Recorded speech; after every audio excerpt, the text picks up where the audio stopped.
पतिदेव और मेरी ननद तैयार होके बैठ चुकी हैं, पहले से ही रेडी हैं। मैं लेट हो गई हूँ बहुत ज़्यादा,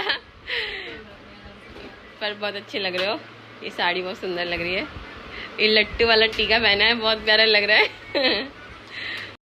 प्रणाम सभी को, स्वागत है आप सबका ब्लॉगर बहुरे के वट सावित्री ब्लॉग में। आज मेरा तीसरा वट सावित्री का ब्लॉग है और हम लोग तैयार हो रहे हैं। दीदी पहले से तैयार होके आ चुकी है और मैं तैयार हो रही थी, थोड़ी सी लेट हो गई थी पर टाइम से हो गई थी तैयार। दीदी आ गई थी और उन्होंने मेरी हेल्प भी कर दी थी। मेरे पतिदेव कुछ कह रहे हैं पीछे से, बहुत कुछ औरतों के लिए कितना खरीदवाने वाला पति होना चाहिए, खरीदवाने वाला। सो फाइनली बहुत सारा टाइम लेने के बाद मैं तैयार हो गई हूँ। मैंने पहनी एक गोल्डन कलर की सोने वाली साड़ी जो कि इंस्टा पे ट्रेंडिंग चल रही थी, तो मैंने ऑर्डर की थी वट सावित्री पूजा के लिए। बहुत प्यारा लुक दे रही थी ये साड़ी, और साथ में लिया था ये राजस्थानी लट्टू वाला टीका। मैंने और दीदी ने साथ में शॉपिंग करी थी, तो हम दोनों ने अपने लिए एक जैसा टीका लिया था।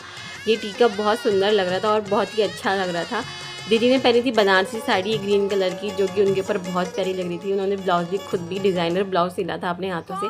फिर किया था इन्होंने मेरे माथे पे धासा। ये मिथिला में किया जाता है, जब भी कुछ शुभ काम होता है तो ये माथे पे इस तरीके से सिंदूर लगाया जाता है। उसके बाद हम लोग आ गए पूजा करने के लिए छत पर हम लोगों ने दीदी ने सबसे पहले पिठार से वो रंगोली बनाई, इसे पता नहीं क्या कहते हैं, मुझे अभी ध्यान नहीं आ रहा नाम। तो सबसे पहले करते हैं गौरी पूजा। गौरी माता को सिंदूर चढ़ाते हैं, फिर फूल चढ़ाते हैं, नवेद चढ़ाते हैं। सबसे पहले वट पूजा में सबसे पहले गौरी पूजा ही होती है। फिर उसके बाद हमने वट वृक्ष को दिया जल हाथ में आम लेकर उसके बाद पल्लू पे रखा जाता है और घूम कर इतने जल दिया जाता है वट वृक्ष को। उसके बाद फिर कलावा बांधा जाता है, इन्हें गले लगाया जाता है और प्रसाद चढ़ाया जाता है और अपने पति की लंबी उम्र की कामना इनसे की जाती है। तो मैं यहाँ पे कलावा बांध रही हूँ।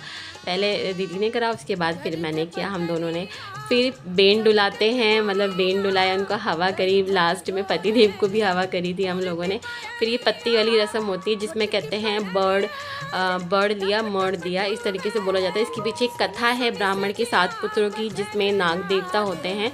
तो वो बहुत लंबी कथा है, मैं अभी इस ब्लॉग में नहीं बता सकती। जिसे जाननी है वो कमेंट करके मुझे ज़रूर बताइएगा, मैं ज़रूर ही कथा के ऊपर एक वीडियो बनाऊंगी।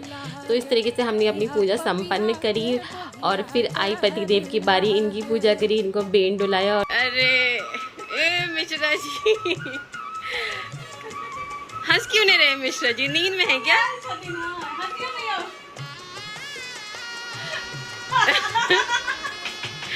ये मिश्रा जी की स्माइल। गोड़ लगी थी मिश्रा जी।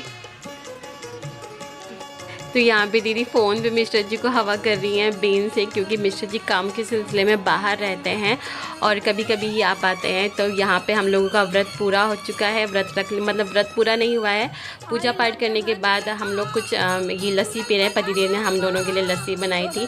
यहाँ सोना मेरे बालों को छेड़ रही है। कैसा लगा आपको मेरा व्लॉग? लाइक करिएगा, सब्सक्राइब करिएगा, कॉमेंट करके ज़रूर